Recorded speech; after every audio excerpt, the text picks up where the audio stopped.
man on the screen looked ordinary, almost forgettable, sitting in the nondescript interrogation room. He wore glasses perched on his nose, a plain shirt stretched over his middle-aged frame, and a slight, unremarkable expression. Yet Dennis Rader's neighbors in Wichita, Kansas, knew him as the friendly compliance officer, the president of the local church congregation, a devoted husband and father. No one saw the monster behind the mask. Joseph Otero was a former Air Force Master Sergeant who had settled in Wichita with his wife, Julie, and their 5 children. Friends described him as disciplined but kind, a devoted family man who loved fixing cars and teaching his kids about the world. Julie, a gentle presence with a warm smile, juggled the chaos of family life with grace, always ensuring there was laughter in their home. On January 15, 1974, the Oteros started their morning like any other, oblivious to the horror that awaited them. That morning, Joseph and Julie were supposed to drop their younger children, Josephine and Joseph Jr., at school. Inside the modest suburban home, the routine was shattered. Dennis Rader, having slipped inside unnoticed, waited patiently for the family to return. He was armed not just with weapons, but with a chilling plan to fulfill his desires. The Oteros never made it to school. Instead, they became the first victims of a man who would soon be branded as the BTK Killer. Bind, torture, kill. Rader watched the life slip from their eyes with a detached curiosity, savoring every moment of control and domination. The brutality was appalling, yet meticulously calculated. He left the scene, ensuring his victims were found in horrific tableau, his dark signature etched into the annals of crime. By the time police arrived, nothing could prepare them for the grim discovery inside the Otero home. The scene was chaotic, a clash of ordinary family life violently interrupted. Investigators combed through the wreckage of what used to be a happy abode, piecing together a chilling narrative that defied comprehension. Yet amidst the horror, one thing was clear. This was no random act of violence. It was the work of someone who enjoyed it. In the days that followed, fear gripped Wichita. Rumors spread like wildfire, and paranoia seeped into the community's psyche. The Oteros' deaths were a mystery that offered no solace or understanding. The police had few leads, and the killer seemed to vanish without a trace. Yet Dennis Rader, the man behind the carnage, roamed free, blending seamlessly into the fabric of the city. Over the years, Rader's chilling compulsion drove him to strike again. He selected victims with care, stalking them, learning their routines, and waiting for the perfect moment. He reveled in the planning as much as the execution, indulging in a macabre ritual that only he understood. Each time he left behind a crime scene that spoke to his methodical nature and insatiable appetite for control. Between 1974 and 1991, Dennis Rader claimed 10 lives. His victims were women, children, strangers whose paths crossed his in the most unfortunate of ways. He taunted the police and media with letters, reveling in the fear he sowed. These communications, signed with his chilling moniker, were filled with grotesque detail, demonstrating a need for validation and recognition.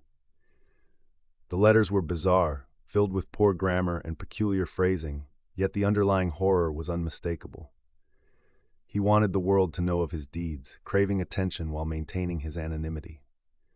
However, investigators faced dead ends at every turn. BTK remained elusive, a shadow that haunted Wichita's streets. As years turned into decades, the case grew cold. The terror he instilled became a lingering memory, relegated to urban legend for a new generation. But the darkness never fully retreated. The community lived with the knowledge that a monster once lived amongst them, perhaps still lurking in plain sight. In a twist that no one expected, the BTK Killer's downfall would be catalyzed by his own hubris. Decades after his first murder, Dennis Rader couldn't resist reigniting the public's fear.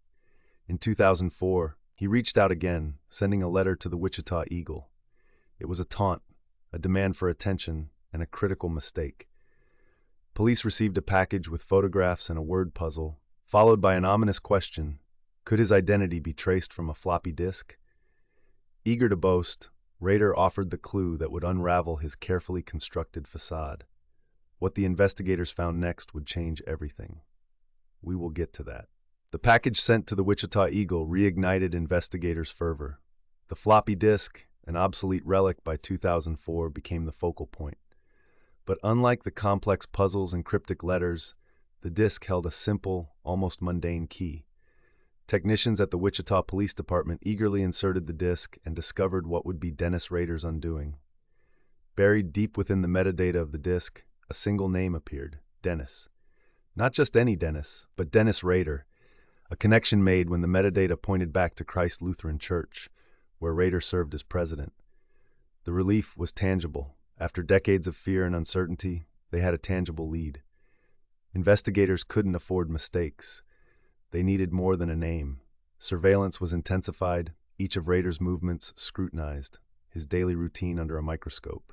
They needed irrefutable proof to connect this unassuming family man to the heinous acts that haunted Wichita. To solidify their case, authorities needed a direct link between Rader and the crime scenes. A stroke of luck, or fate, provided this when Rader, still unaware of the net closing around him, continued communicating. His arrogance knew no bounds. In another letter, he mused about potential future victims, a chilling reminder of his warped ambitions. But that very letter would provide an unexpected clue. Inside, a key piece of evidence emerged: a DNA sample. He unwittingly left traces of his genetic material on a postage stamp. Testing confirmed what they suspected. The DNA matched semen samples collected from previous crime scenes. The curtain was rapidly closing on Dennis Rader. As detectives compiled their evidence, pieces of Rader's life began to form a sinister mosaic. Interviews with neighbors, family, and church members painted a portrait of duality. Some described him as an upright citizen, but others hinted at a darker, more controlling side.